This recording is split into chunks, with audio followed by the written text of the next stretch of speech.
رمضان المبارک کے مہینے میں شہر حیدرآباد کے غریب افراد میں اناج کی تقسیم عمل میں آئی۔ صفا بیت المال کی جانب سے تقریباً 2000 خاندانوں میں اناج کی تقسیم عمل میں لائی جا رہی ہے، جس سے غریب افراد میں کافی فائدہ پہنچ رہا ہے۔ صفا بیت المال مختلف فلاحی کاموں میں مصروف ہے۔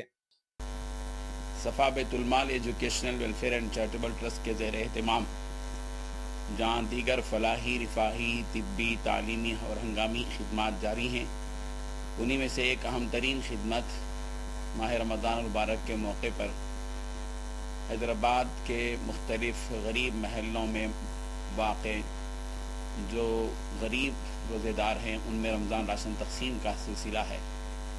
صفا بیت المال گزشتہ 9 سالوں سے رمضان راشن تقسیم کرتا رہا ہے۔ اس سال 35 لاکھ روپے مالیتی رمضان راشن 2000 غریب خاندانوں تک پہنچایا جا رہا ہے۔ رمضان مبارک کے موقع پر اہل خیر حضرات کی یہ ذمہ داری ہے کہ وہ صفا بیت المال کے ان خدمات کو سمجھیں اور زکوٰۃ، صدقات اور عطیات کے ذریعے سے ادارے کا تعاون کریں۔